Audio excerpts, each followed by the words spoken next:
RTVC Noticias, emisión fin de semana.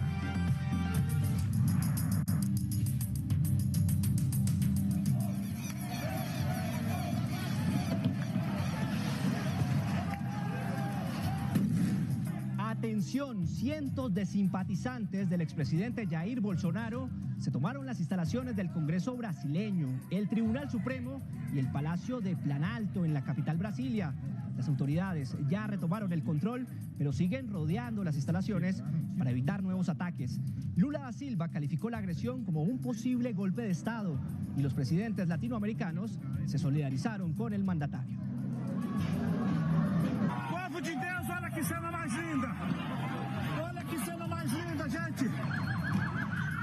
En minutos ampliaremos esta información. Bienvenidos a RTVC Noticias, fin de semana. Estos son nuestros titulares.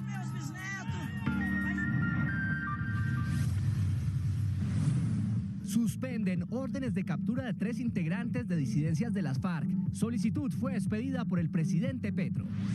Suspensión tiene un plazo de 15 días. Disidentes hacen parte del Estado Mayor de la guerrilla. En Montería, patrullero le disparó a su superior porque le llamó la atención. El uniformado murió y el agresor se quitó la vida. Fiscalía designó grupo especial para investigar caso de hombres muertos en avión de Avianca. Gira del presidente Petro en Chile comienza mañana. Se reunirá con presidente Boric y hablarán sobre integración regional. Accidentes de tránsito dejan 19 muertos en lo que va del Puente de Reyes. Plan retorno continúa. Tragedia en fiestas. 2 muertos y 3 heridos en Corralejas de Ciénaga de Oro y Necoclí. Deslizamiento de tierra en Ciudad Bolívar, sur de Bogotá. Destruyó 2 casas y dejó 12 damnificados. China abre sus fronteras después de 3 años. Habitantes dicen que COVID-19 ya es algo cotidiano. Crónica RTVC Noticias. Superman López llega al Team Medellín. Hay fiesta en el Valle de Aburrá. Detalles en nuestra sección deportiva. Al cierre, reina del café en Manizales. El diablo se tomó a Río Sucio. Y el desfile en carnavales de Mocoa. Siguen las fiestas de Reyes.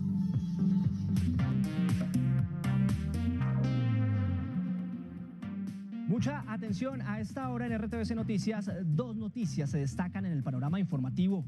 La primera, la suspensión de las órdenes de captura contra 3 disidentes de las FARC, luego de que el presidente Gustavo Petro los reconociera como representantes del autodenominado Estado Mayor Central. Lisa Díaz, buenas noches. ¿De quiénes se trata? Buenas noches. Se trata de Willington Henao Gutiérrez, alias El Mocho Olmedo, señalado de secuestros, extorsiones y homicidios. También está Carlos Eduardo García Telles, alias Andrei, señalado de participar y ordenar el atentado contra el expresidente Iván Duque en diciembre del 2021. Y junto a estos 2 cabecillas está Sandra Milena Niño Guerrero. Estas 3 personas hacen parte del Frente 33 que delinque en norte de Santander. En los próximos días se conocerán cuáles serán los delegados del gobierno para los diálogos o acercamientos con las disidencias de las FARC.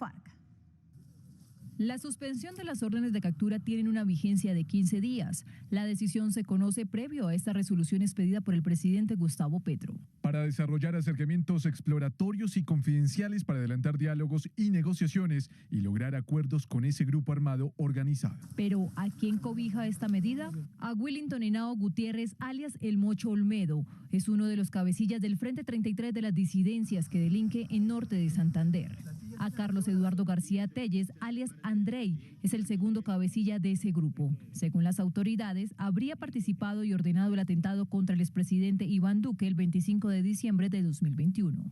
Y Sandra Milena Niño Guerrero, quien habría participado como mediadora en la entrega de personas secuestradas. Esto permite que estas 3 personas se puedan mover en diferentes partes del país para consultar las estructuras, para comenzar estos diálogos y estos procesos de negociación. Según Indepaz, las disidencias están en 29 de los 32 departamentos del país con 5.000 hombres. Y que se requiere de unas personas que garanticen el establecimiento formal de las conversaciones. Sin embargo, hay voces en contra de esta decisión.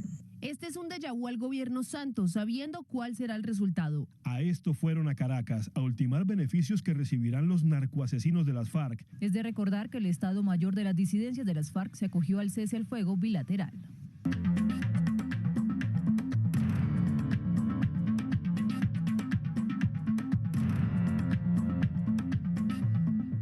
La segunda noticia, la toma del Congreso de Brasil por parte de seguidores del expresidente Jair Bolsonaro. Información con la que abrimos nuestro noticiero. La democracia del país vecino se vio comprometida con el asalto a las sedes del poder público en Brasilia. Las imágenes inundaron las redes sociales. Apoyos en la región y otros continentes nos hicieron esperar. Son las imágenes con las que un país recrea la más atípica y surrealista jornada para su institucionalidad.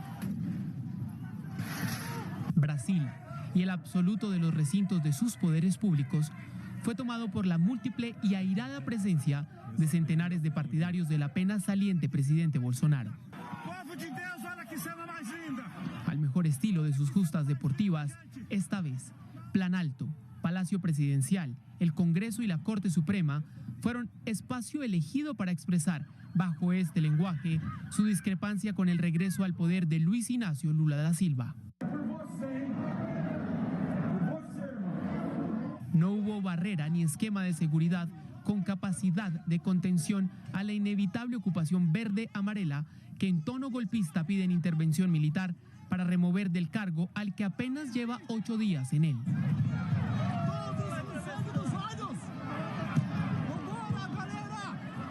La explanada de los ministerios, eje en Brasilia que concentra los poderes del Estado, para muchos hoy rememora el asalto al Capitolio en Estados Unidos por seguidores del entonces presidente republicano Donald Trump, aliado de Bolsonaro. Lula fue apenas espectador en la distancia del clímax de la inestabilidad y escisión política de su país, pues Sao Paulo eran las coordenadas de su agenda y no la capital, de la que el mundo entero habla, expectante ante esta visual. Ante lo sucedido, el presidente Lula encomendó al gobernador del Distrito Federal todo lo relacionado con la seguridad de la capital. Por su parte, el presidente del Congreso pidió castigar urgente y con el rigor de la ley a quienes protagonizaron el que ya es asumido como un intento golpe de Estado. Minutos después a que el ministro de Justicia de Brasil dijera que no prevalecería la voluntad de los bolsonaristas y su tono radical, en rueda de prensa, el presidente Lula, y en simultáneo al curso de los acontecimientos, anunció una intervención federal consistente en el envío y acceso de policía antidisturbios a los recintos ocupados. Estas personas deben ser castigadas de tal manera que nadie más se atreva con la bandera nacional en la espalda o vistiendo la camiseta de fútbol de Brasil pretender ser nacionalistas. Ya antes el mandatario vía Twitter había condenado la invasión a las sedes de los 3 poderes y tildado de vándalos fascistas a sus responsables. La democracia brasileña fue respaldada desde las redes sociales de mandatarios de la región como Gabriel Boric de Chile, que manifestó como impresentable el ataque. Fernández de Argentina rechazó el que llamó intento de golpe de Estado y desde Francia, dirigentes políticos interpretaron la situación como deslegitimación de un presidente democráticamente elegido. Jake Sullivan, asesor de seguridad nacional de la Casa Blanca, descalificó cualquier intento por socavar la democracia. A su vez, dentro de Brasil, el jefe de seguridad de Brasilia fue destituido de su cargo en razón de la invasión de bolsonaristas al nodo del poder público del país. Luego de la invasión del Congreso de Brasil por parte de bolsonaristas, el presidente Gustavo Petro envió un mensaje de apoyo a su homólogo Lula da Silva. A través de su cuenta de Twitter, el presidente Gustavo Petro fue el primer mandatario en enviar un mensaje de apoyo al presidente Luiz Inácio Lula da Silva y sugerir la activación de un plan de emergencia en la Organización de Estados Americanos. Toda mi solidaridad con el presidente Lula y el pueblo de Brasil. El fascismo decide dar un golpe. Las derechas no han podido mantener el pacto de la no violencia. Es hora urgente de reunión de la OEA si quiere seguir viva como institución y aplicar la Carta Democrática. El mandatario también envió un fuerte mensaje a manera de protesta. El fascismo rompe y violenta el arte. Muera la inteligencia, gritaban en España. Ahora lo hacen en Latinoamérica, que vota por el progresismo. El jefe de Estado también recordó su propuesta de fortalecer el sistema interamericano de derechos humanos. Más noticias de Colombia. En Montería, 2 policías murieron, al parecer, por un enfrentamiento entre ellos. Según la institución, un patrullero le disparó con su arma de dotación a su superior y luego se quitó la vida.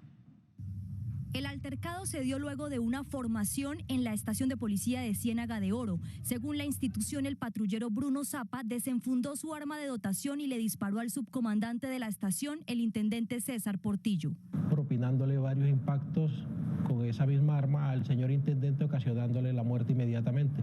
Y posteriormente él atenta contra su integridad, propinándose un impacto de arma de fuego a la altura de la cabeza. El patrullero Zapa fue trasladado a un centro asistencial de alta complejidad y en las últimas horas falleció. Hay otro grupo integrado por personal de la Oficina de Disciplina y de Policía Judicial que comienza a tratar de buscar las hipótesis que puedan esclarecer los hechos. Versiones extraoficiales indican que la discusión se habría presentado porque el patrullero fue sorprendido por su superior tomando licor en medio del servicio. Medicina Legal confirmó que por inhalación de monóxido de carbono murió la bebé de 7 meses en Valledupar el pasado 1 de enero. Asimismo, indicó que los padres que dejaron a la bebé en el carro mientras estaban en un motel estaban bajo los efectos de sustancias psicoactivas. Las autoridades confirmaron que el establecimiento fue sellado. La Fiscalía designó un grupo especial de fiscales e investigadores del CTI para establecer qué sucedió con los 2 hombres encontrados en el tren de aterrizaje de un avión de Avianca. Luego del hallazgo de los cuerpos de los jóvenes de 15 y 20 años, la Fiscalía activó los actos urgentes para dar inicio a la investigación. Los 2 hombres fueron encontrados en el compartimiento de almacenamiento del tren de aterrizaje de la aeronave, un cuerpo en el tren de aterrizaje derecho y el otro en el izquierdo. El hallazgo se hizo a las 9 de la noche durante la inspección técnica del avión que había tenido su última revisión el 27 de diciembre, fecha que será tenida en cuenta para el inicio de las indagaciones. La Fiscalía pidió cooperación de las autoridades de Brasil, República Dominicana y Chile, países en los que estuvo el avión. Además, serán pedidas las declaraciones de los responsables del control del avión en cada uno de los países. Los 2 cuerpos tenían escarcha, estaban congelados y parcialmente empezaron a descongelarse. El cuerpo que fue encontrado en el tren izquierdo tenía quemaduras ocasionadas, al parecer, por las bajas temperaturas que llegan a los -5 grados cuando el avión vuela a más de 30.000 pies de altura. Ya está todo listo para la visita del presidente Gustavo Petro en Chile. Juan Sebastián Ramírez, buenas noches. ¿Cómo será la agenda del mandatario en el país austral? Buenas noches, Carlos. El jefe de Estado se reunirá con su homólogo chileno Gabriel Boric para fortalecer las relaciones entre los 2 países y tendrá audiencia con los presidentes del Senado, de la Cámara de Diputados y de la Corte Suprema. Además, recibirá las llaves de Santiago por parte de la alcaldesa de la capital chilena, quien lo declarará huésped ilustre de la ciudad. El presidente Gustavo Petro aterrizará mañana en Chile para cumplir su primera visita oficial desde que asumió el gobierno en agosto pasado. La agenda iniciará con una ofrenda floral en el monumento del libertador de Chile, Bernardo Higgins. Entre los temas centrales aparece la integración regional, como es el caso de la revitalización de la comunidad andina y el fortalecimiento de la comunidad de estados latinoamericanos y caribeños CELAC. Además, se reunirá con los timoneles del Senado y la Cámara de Diputados. Al finalizar la jornada, visitará Santiago, donde la alcaldesa Iracy Hasler le entregará las llaves de la ciudad y lo nombrará huésped ilustre. En la segunda jornada, el mandatario tendrá una audiencia en los tribunales de justicia con el presidente de la Corte Suprema chilena, reuniones claves que encaminan la ruta de la política exterior colombiana. Además, se espera que en la reunión los 2 mandatarios hablen de temas de preocupación mutua, como es el cambio climático, la migración y el proceso de paz colombiano, donde Chile es país acompañante. Desde la sala de redacción, Juan Sebastián Ramírez, RTVC Noticias, Conectados 24/7. Gracias, Juan. Conectados 24/7. Mientras tanto, la Agencia de Inteligencia Militar está verificando la posible muerte de Nicolás Rodríguez Bautista, alias Gavino, el máximo líder de la guerrilla del ELN. Analizan estas fotografías de personas con camisetas estampadas con el rostro de Gavino y con la fecha 1949-2022. El líder guerrillero renunció a la comandancia en 2021 para recibir un tratamiento médico en Cuba.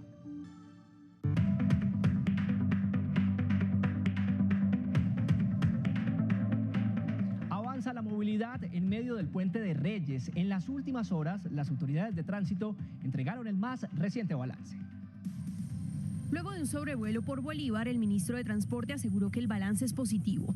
Con corte al mediodía se han movilizado 2.627.343 vehículos por las carreteras. Cálculo de vehículos que deben estar entrando para el día de mañana, una vez culmine el puente y como tal las vacaciones, es de más o menos 4,5 millones de vehículos. Las autoridades de tránsito se preparan para la afluencia de vehículos entrando a las principales ciudades al finalizar el Puente de Reyes. Más del 50% aún no ha llegado y eso pues implica que tendremos una operación retorno muy llena de tráfico. El ministro Reyes dice que para el próximo puente en marzo el reto es tener mejores carreteras. Tengamos reparadas gran parte de las vías como lo que tiene que ver con la Ruta del Sol. La Dirección de Tránsito y Transporte reporta cierre total por deslizamiento de tierra en la vía Medellín-La Pintada, en el kilómetro 17+650 en el sector La Quiebra. Entre tanto, por vía aérea, la Aeronáutica Civil prevé la movilización de 711.081 pasajeros, de los cuales 479.437 se movilizarán desde y hacia destinos nacionales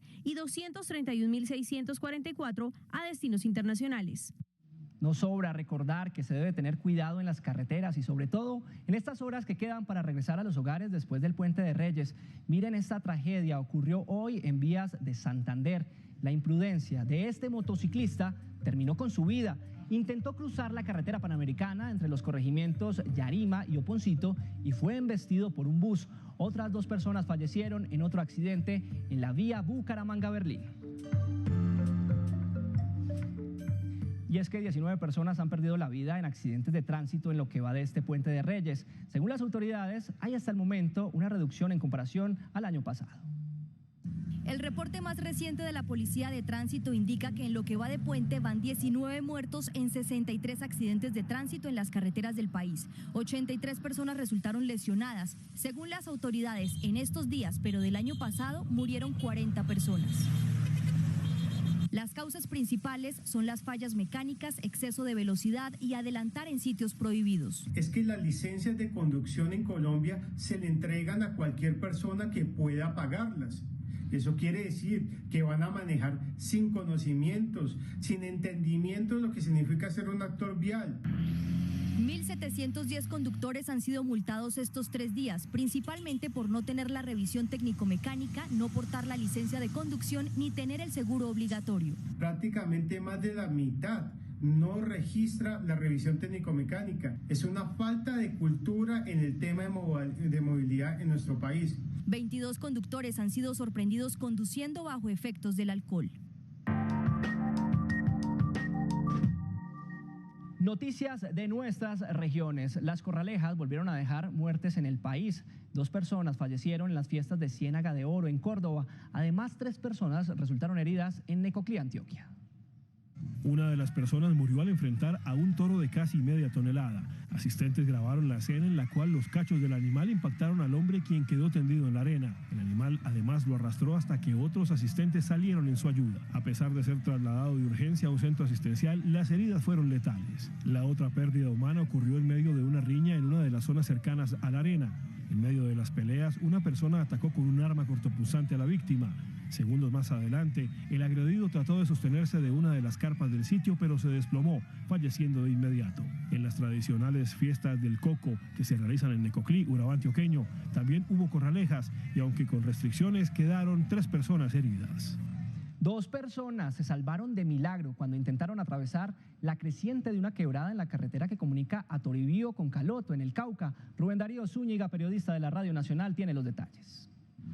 Las fuertes lluvias de las últimas horas en el departamento del Cauca casi generan una tragedia en el municipio de Toribío, porque la quebrada El Pedregal se salió de su cauce, justo en el momento en que varios motociclistas intentaban cruzar por este lugar. 2 personas transitaban en moto y fueron arrastrados por esta quebrada.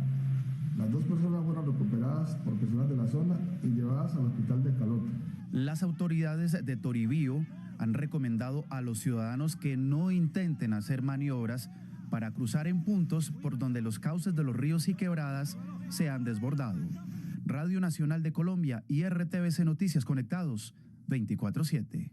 Una luz de tierra cayó sobre 2 viviendas y dejó 12 personas afectadas en Ciudad Bolívar, sur de Bogotá. Las autoridades anunciaron ayudas. Yuli Pulgarín, buenas noches. ¿Usted tiene más detalles? Carlos noches. Sí, pues las autoridades tuvieron que desplazarse hasta el barrio Arabia, en la localidad de Ciudad Bolívar, aquí en el sur de Bogotá, luego de que un deslizamiento de tierra tumbara un muro de contención que cayó sobre 2 viviendas, dejando por lo menos a 2 familias afectadas. Afortunadamente no hubo lesionados ni fallecidos, pero estas 2 familias lo perdieron todo.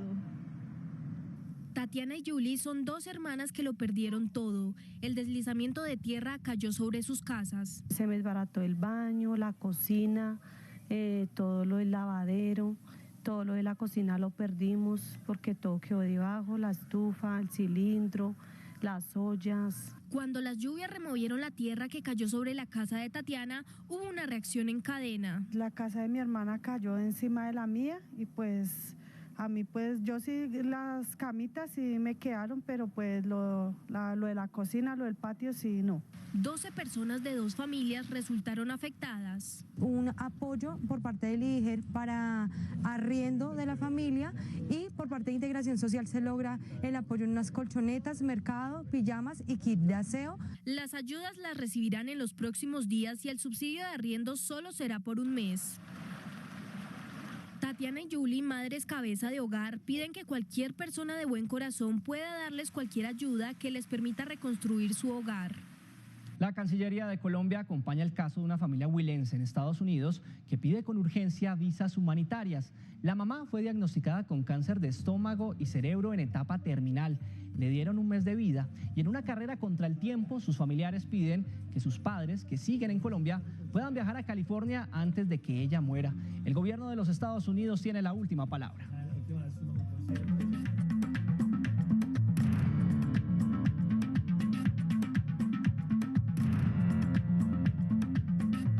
Más noticias del mundo. El presidente de Estados Unidos, Joe Biden, viajó a la frontera limítrofe con México para inspeccionar un punto de entrada a su país donde miles de latinos intentan cruzar y cuyas políticas al respecto han suscitado debates sobre la inmigración ilegal y el contrabando.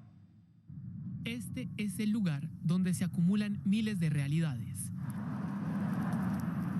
México se agota en la línea que empata con la entrada sur de la nación más poderosa del mundo. Decenas de miles de latinos llegan a ella luego de una travesía continental para, y a toda costa, intentar entrar. De esa situación ha hablado innumerables veces el presidente de los Estados Unidos, pero por primera vez desde que asumió el cargo, se enfrenta cara a cara al recurrente eje de los debates sobre inmigración ilegal. El Paso, Texas, acogió a Joe Biden para hacerle real todo esto que pasa en el punto de inspección y en las cercas que separan a los 2 países.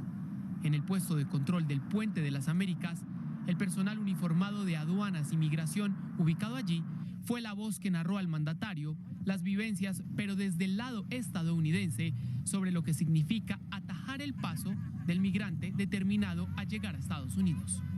40 personas murieron y decenas resultaron heridas en un choque entre 2 buses en el centro de Senegal. Los lesionados están bajo observación médica. La violencia de la colisión de este par de autobuses en Senegal quedó manifiesta en las huellas desperdigadas que fue dejando. El estallido del neumático de uno de los automotores alteró abruptamente su trayectoria, llevándolo a impactar y de frente al que venía en dirección opuesta. Fue un accidente de madrugada en Cafrín, a escasos 250 kilómetros de Dakar, la capital del país africano. Autoridades senegalesas, posterior a la reconstrucción de lo que pudo haber ocurrido, ordenaron el traslado del casi centenar de heridos al principal centro asistencial de la ciudad y la remoción de destrozos para la retoma del tráfico. Este tipo de accidentes son recurrentes debido al deterioro de las carreteras combinada con la antigüedad de los vehículos y la imprudencia al volante de algunos conductores. En una decisión sorpresiva, China reabrió las fronteras después de 3 años. La quinta parte de la población permaneció prácticamente en una burbuja por culpa del COVID-19. Crónica RTBC Noticias.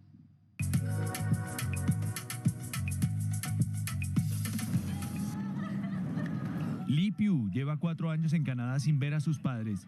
Su viaje de trabajo coincidió con la muralla levantada por China, tan grande y severa como la maravilla del mundo de la que se sienten orgullosos. Así fue durante 3 años. las políticas más restrictivas se aplicaron sobre el país de donde salió el virus del antes y después del 2020. Desde esos días, el mundo quedó apartado de la quinta parte de la población de este planeta, unas 1.400 millones de personas. China se transformó en la burbuja más grande del mundo. Con todo y los impactos que representa ser la nación con los mayores suministros de la humanidad, fue un lento y estricto proceso para llegar a la reapertura total del país. Irónicamente, cuando los registros de enfermos de COVID y muertes superan los peores picos. Hoy China es otra. Hasta hoy dependía de confinamientos extraordinarios y como esas medidas, llegó el anuncio de la reapertura. De inmediato, la demanda de viajes al país subió un 630%. Se esperan unos 2.000 millones de viajes, la mayoría de reencuentros, el doble que el año pasado. A partir de hoy, para la Comisión Nacional de Salud, el coronavirus será tratado como una infección clase B. Se acaban las cuarentenas para quienes lleguen a sus aeropuertos. Poco a poco, la muralla china que aisló al resto del mundo se derrumba. La libertad y las ganas de ser los mismos de antes terminaron venciendo el miedo.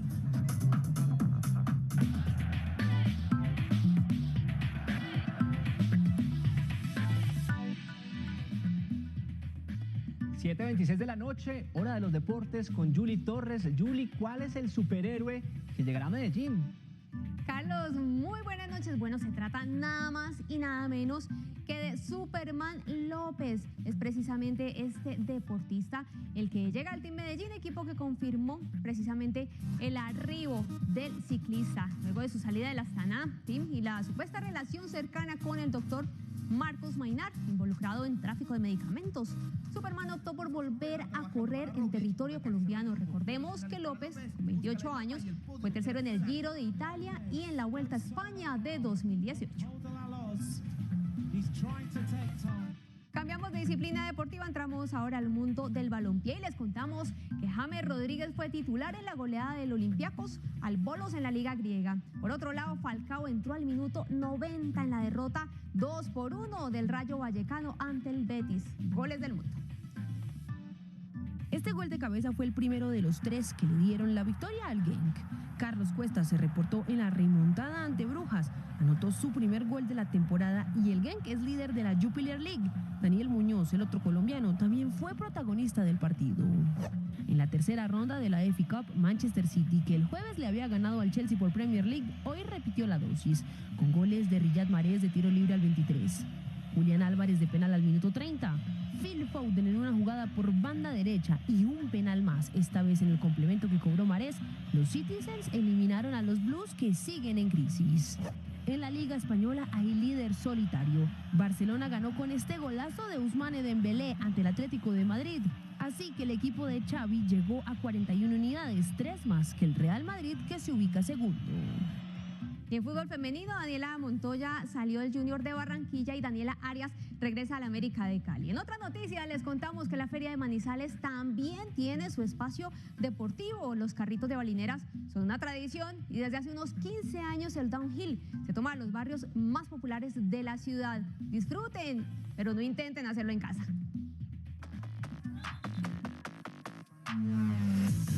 Chipre, La Carola, Aranjuez y Cervantes dejan pasar el bullicio navideño porque en enero llegan los mejores días para estos barrios desde hace 15 años. Allá llegan quienes en una prueba de vértigo y terror deciden empezar el año retando al miedo. Un regalo para todos los manizaleños y la feria que goza y vive a través del deporte. Quienes disfrutan que Manizales sea una ciudad de barrios en sus montañas, estrechas, empinadas y delirantes. Poco queda por decir ante las imágenes en donde se va al límite, entre escalones, curvas y una que otra trampa. A la cita de este año llegaron 51 deportistas. Nunca había visitado este lugar. La pista es estupenda, rápida, técnica, pero lo mejor de todo es su gente. En las gradas, o mejor, los andenes de las casas se llenaron con vista preferencial para al menos 10.000 personas. Al final, Juan Fernando Muñoz en minuto y medio demostró más técnica y habilidad que el resto. Cuando uno lucha por un sueño y que hayan resultados, eso es lo mejor. Al Límite inicia el año en esta parte de Colombia. Los empinados barrios de una Manizales en feria.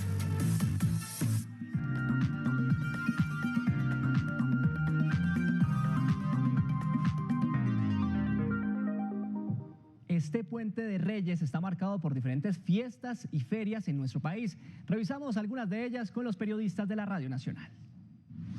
Mañana termina la Feria de Manizales en su versión número 66, que en esta oportunidad deja un positivo balance en términos de organización de los eventos y participación de la ciudadanía. Hoy se llevó a cabo el desfile de autos clásicos y fuera de serie, en el que participaron cerca de 160 vehículos y se realizaron también competencias de vehículos y motocicletas de carreras.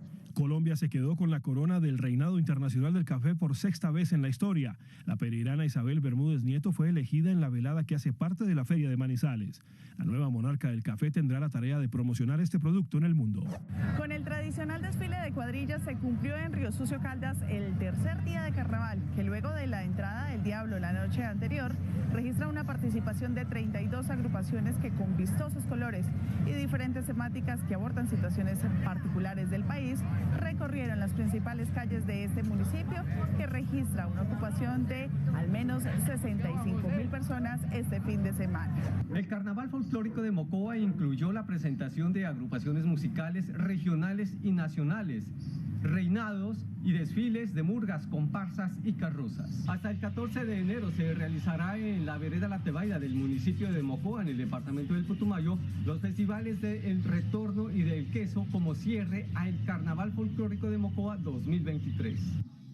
Mocoa, La Tebaida, Río Sucio, Popayán, Manizales. Bueno, el país está en ferias y fiestas que ya a propósito van concluyendo, Yuli. Carlos, impresionante. Antioquia, Tolima, Santander, muchos departamentos se unieron a esta celebración del Puente de Reyes. Nosotros por lo pronto llegamos al final de RTVC Noticias, pero los esperamos mañana a las 7 de la noche con más información de Colombia y el mundo. Hasta entonces.